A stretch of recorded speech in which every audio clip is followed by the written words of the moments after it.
À l'occasion de la journée mondiale de lutte contre le sida jeudi prochain, InVivo a suivi les équipes de l'association AIDS en Guyane, la région française la plus touchée par le virus du sida. Les équipes de AIDS ont mis en place une tournée sur le fleuve Maroni. Nous les avons suivis. Reportage de Jean-Luc Lenné et Julie Legros.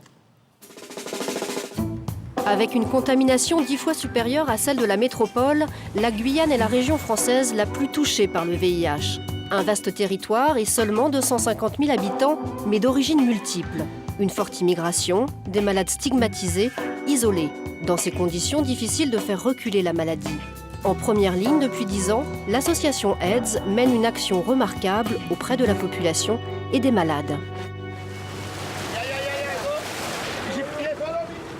Le long du fleuve Maroni vivent les Bushinangé, les descendants des esclaves révoltés qui se sont réfugiés sur ces rives.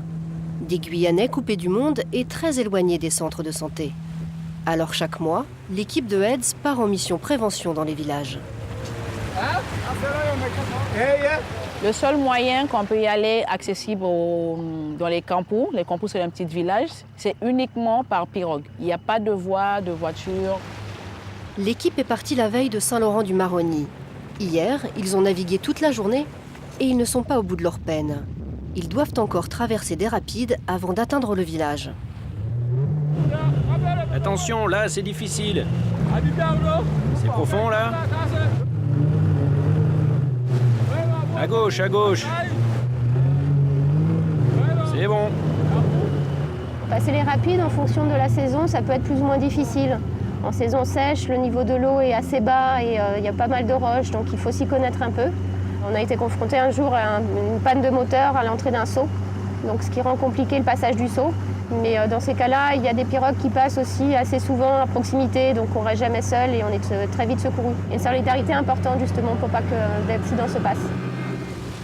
Les piroguiers nous emmènent au Kampu de Kwaku, un village Bushinangé de quelques dizaines d'habitants.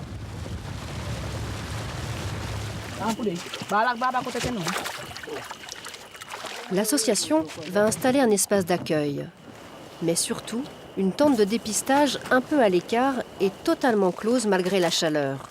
Ici, le test doit se faire en toute confidentialité. Qu'est-ce qui justifie la confidentialité, surtout sur le fleuve, c'est le risque de discrimination quand une personne est séropositive. C'est-à-dire que la personne elle peut être exclue de sa famille, elle peut être rejetée et devoir vivre seule sur une partie du fleuve parce qu'elle ne peut plus être en lien avec sa famille. Les villageois ont peur d'être rejetés s'ils sont malades. Mais grâce à l'action de AIDS, ils ne craignent plus de venir au dépistage. Paul a 24 ans. Il a déjà réalisé un test lors du précédent passage de l'association il y a 8 mois. Et il est en confiance. C'est Rudy qui l'accueille pour faire le point. Combien de partenaires as-tu? Là, j'ai 2 femmes. Les 8 derniers mois, j'ai eu des relations avec elles et j'utilise pas de préservatif. Partenaires multiples, rejet du préservatif, ces pratiques sexuelles sont partagées par la plupart des Bushinangé. Or, elles augmentent les risques de transmission du sida. Malgré le danger, Paul ne semble pas vouloir en changer. Ça fait mal? Non. Une simple piqûre sur le doigt, quelques gouttes de sang. Le test est rapide, mais chacun appréhende le résultat. Merci de sortir pendant que je finis le test. Je t'appellerai pour le résultat. J'ai besoin de ce moment seul pour réfléchir. Comment je vais annoncer le résultat? Si c'est négatif, tout va bien. Mais si c'est positif, je dois m'adapter à cette personne pour lui annoncer, pour réduire au maximum le stress et la peine. Paul est anxieux. Ce qu'il redoute, c'est la maladie, bien sûr, mais surtout l'exclusion. Ici, les gens pointent du doigt les séropositifs.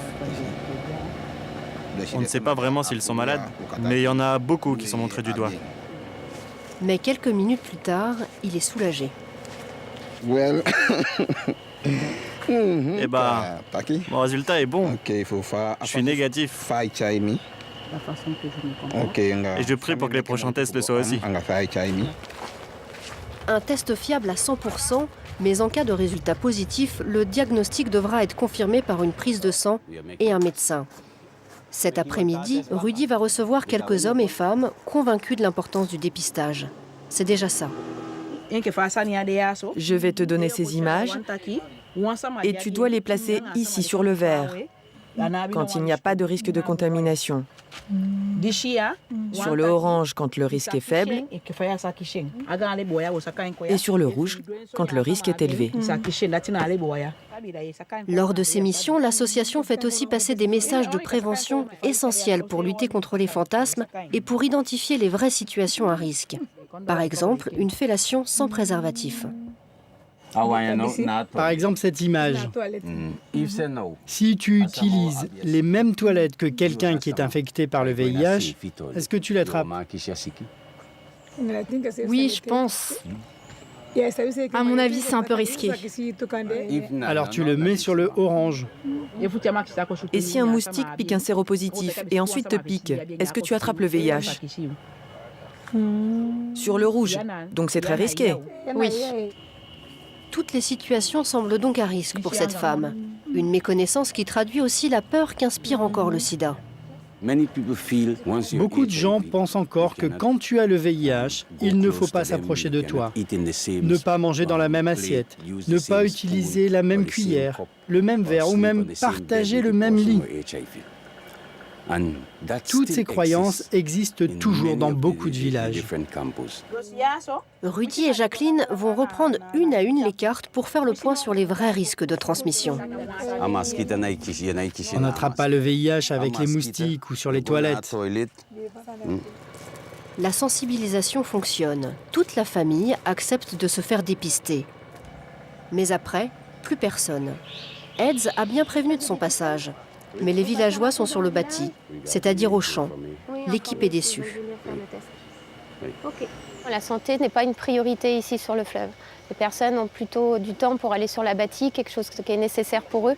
Et donc nous, effectivement, c'est un travail de fourmi, de longue haleine, pour pouvoir effectivement mener des actions de prévention. Et on sera amené à revenir ici pour pouvoir toucher d'autres personnes. Il est 15h et 7 tests ont été effectués. L'équipe décide de repartir. Mais avant d'aller à leur campement, ils vont s'arrêter au campus de Dagouédé, histoire d'être sûrs que les villageois seront bien au rendez-vous demain. Voilà, la suite demain. Et toute la semaine, on sera en Guyane, effectivement française. Un appel à témoins. Vous êtes un véritable hypocondriaque. Au moindre bobo, vous consultez un médecin. Votre dossier médical est aussi gros qu'une encyclopédie et votre entourage commence à saturer, ils ont raison, à tel point que vous avez été suivi par un psy. Oula. Votre témoignage nous intéresse pour une prochaine émission. Merci de nous appeler au 01 58 88 85 21. Et vous ne bougez pas, puisque le docteur va commencer. Dans quelques instants, on va parler des fausses couches. Pour répondre à vos questions, le professeur Philippe Descamps, gynécologue obstétricien à Angers, professeur Philippe Duverger, pédopsychiatre également à Angers, et pour témoigner, Émilie Bensmail. À tout de suite.